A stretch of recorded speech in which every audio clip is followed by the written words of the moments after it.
I can't wait. I have the key to the Nonesuch CD and record LP closet. And who knows what I'm going to get from this closet if I can figure out how to open the door. There we go.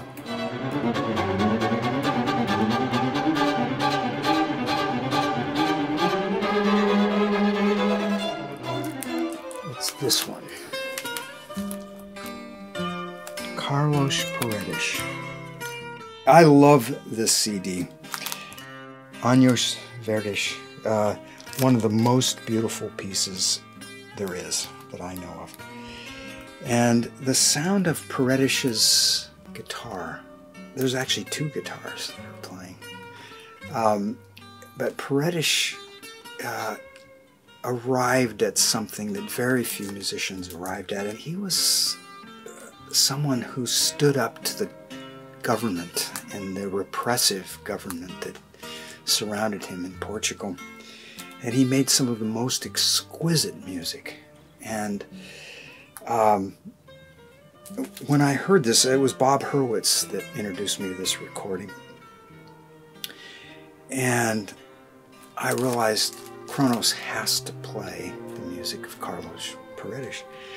And I called up my friend Osvaldo Golehoff, and the very first arrangement Osvaldo did for Kronos was Nonesuch Verdish by Kronos Quartet.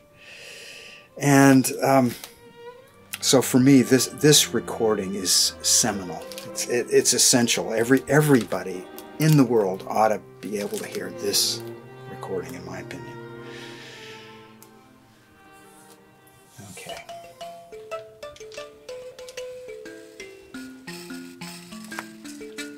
The African Mbira, music of the Shona people of Rhodesia, played by Dumasani Madairi. So, I was introduced to the work of Dumasani. It was my sister who called me and said she was taking a class with Dumi in Seattle, Washington. And then I heard this recording and realized, okay, this guy has got to work with Kronos. He's got to write music for us somehow. And Dumi's music became, well, the opening track and the closing track of Pieces of Africa that we released in 1992. But the first time I heard him was on this recording. And what a magical sound, what an incredibly joyous person. I love these photographs too. It just reminds me of the first time I met Dumi. Essential listening, I would say. Let's see. We've got all kinds of things to explore here.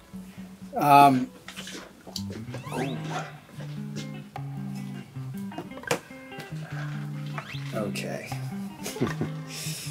This is the Astor Piazzolla that I knew. And I'll never forget recording with Piazzolla. And that's how he looked in the recording studio. It's like he pulled this amazing sound out of his bandoneon and he willed Kronos to get it right every time. It was such an incredible experience recording with him. This was the first recording I heard of Astor Piazzolla, Tango 0 Hour. To me, this is one of the greatest recordings I've ever heard. And so after Astor wrote 4 for Tango for us, the group came to our rehearsal in San Francisco. And I was very nervous because Suarez Paz, his great violinist, how was I going to play anywhere nearly as good as Fernando Suarez Paz? Also, what violinist in the universe has a better last name than Peace? I mean, to me, it just says it all. But Tango 0 Hour is absolutely essential listening for anybody that loves instrumental music.